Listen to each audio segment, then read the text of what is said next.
뇌과학은 중년의 뇌에 주목을 하고 있습니다. 왜 중년의 뇌에 주목을 하는 걸까요?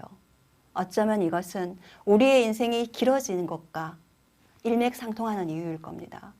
우리가 120세까지 살아야 된다고 하는데 그때까지 나는 인간으로의 품위를 지키면서 잘 살아갈 수 있을까? 그 때문에 이런 연구로 이어지는 게 아닌가 그런 생각을 합니다. 중년에 대한 연구 중에서 가장 유명한 책 중에 하나가 바로 이 책입니다. 가장 뛰어난 중년의 뇌. 이 책은 뉴욕타임즈의 의학 담당 기자였던 바바라 스트로치가 수많은 연구 결과들을 모아서 책으로 만들어낸 겁니다. 여기에서 어떤 이야기가 나오는지 한번 같이 읽어볼까요? 중년의 뇌는 놀랍도록 유능하고 재주가 많다. 더 똑똑하고 침착하며 더 행복하고 온갖 것들을 그냥 안다. 놀랍지 않습니까? 한 번만 더 읽어볼까요? 더 똑똑하고 침착하며 더 행복하고 온갖 것들을 그냥 안다고 합니다. 그런데 이상하지 않습니까? 우리가 나이 든다고 생각했을 때 어떤 느낌이 드세요? 깜빡깜빡 잊어버리죠. 건망증이 심해집니다. 그리고 그 친구 이름이 뭐였더라? 생각이 나지 않아요. 그리고 가끔은 주의 집중력이 떨어져서 핀잔을 들 때도 있습니다. 그리고 분명히 공부를 했는데도 좀 전에 봤는데도 왜 기억이 나지 않을까요? 기억력 감퇴에 대해서 이야기하시는 분들이 많습니다. 우리가 느끼고 있는 중년이라는 것은 이런 느낌이었는데 왜 이런 이야기를 하는 걸까요? 이 책에서는 이렇게 말합니다. 깜빡깜빡해도 중년의 뇌가 가장 스마트하다라고. 굉장히 유명한 연구가 있습니다. 시애틀 종단 연구라는 게 있습니다. 종단 연구는 어떤 거냐? 연구 대상자가 세상을 떠날 때까지 평생을 연구하는 겁니다. 그러니까 기간이 굉장히 길 수밖에 없습니다. 이 연구는 미 펜실베니아 주립대 심리학자인 율리스와 그녀의 남편이 함께했던 그런 연구입니다. 어떤 과정을 했는지, 어떤 연구를 했는지 한번 살펴볼까요? 연구 대상은 20세부터 90세까지 다양한 직업을 가진 남녀 6,000명이었습니다. 1956년부터 무려 40여년간을 이 연구를 했습니다. 7년마다 뇌 인지 능력이 어떻게 변화하는가를 검사를 했었습니다. 근데 이 40여 년 동안 연구를 하면서 놀랄 만한 사실이 밝혀졌습니다. 어떤 사실이냐?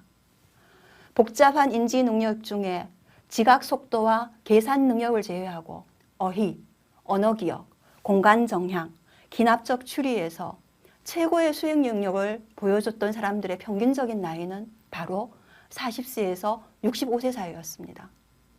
무려 20대보다도 중년의 뇌가 훨씬 뛰어나다고 나왔습니다. 또 다른 연구도 있습니다. 이 연구도 역시 굉장히 유명합니다. 수녀 연구라는 것이 있습니다. 이 연구는 켄터키 대학의 과학자인 데이비드 스노든이 연구를 했습니다.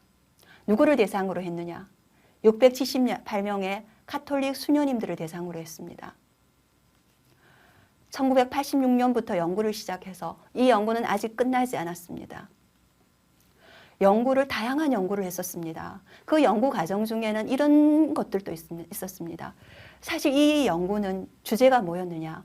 뇌가 어떻게 그리고 왜 노화하는가? 그것들을 살펴보기 위한 연구였습니다. 그러기 위해서 많은 다양한 연구를 했었는데 그 연구 중에는 정기적인 지능검사도 포함되어 있었습니다. 이 연구 결과에서 가장 중요한 유명했던 사례는 어떤 거냐? 베르나데트 수녀 이야기입니다. 이분은 수녀들 사이에서는 스타였었습니다. 왜냐하면 81세와 83세, 84세에 치른 인지시험에서 모두 최우수 성적을 거두었습니다. 678명 중에 가장 똑똑한 수녀님이었습니다. 이분은 85세에 건강한 상태로 지내다가 갑작스러운 심장마비로 사망을 하셨습니다. 놀라운 것은 이분이 세상을 떠나고 나서 이분의 뇌가 기증이 되었습니다. 그런데 뇌를 분석하는 과정에서 일어났습니다. 검사를 해봤더니 이분은 알츠하이머였습니다. 그것도 그냥 알츠하이머가 아니라 가장 심각한 6단계 알츠하이머였습니다. 어떻게 이런 일이 가능할까요? 가장 심각한 6단계의 알츠하이머면서도 어떻게 정상적인 생활만이 아니죠. 가장 똑똑한 수녀님으로서 평생을 품위 있게 살 수 있었을까요? 과학자들은 이런 분석을 합니다. 한번 볼까요?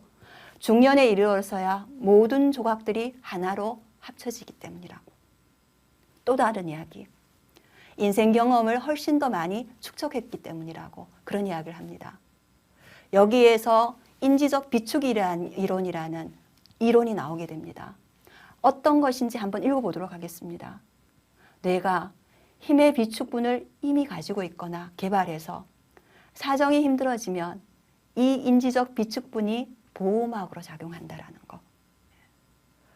뭔가가 비상동력이 있는 것처럼 내가 지금까지 쌓아놓았던 이 인지적 비축분이 내가 힘들었을 때 보호막처럼 작용을 해서 베르나데트 수녀님처럼 심각한 알츠하이머 상태에서도 아무 이상 없이 살 수 있다는 겁니다.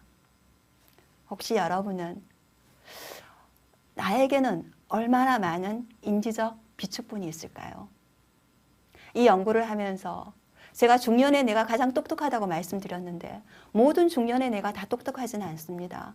개인마다 상당한 편차가 있습니다. 인지적 비축분이 많이 되어 있는 분들은 가장 뛰어난 중년을 보낼 수 있을 것이고 그리고 노년까지도 아주 건강하게 품위 있는 삶을 유지할 수 있을 겁니다.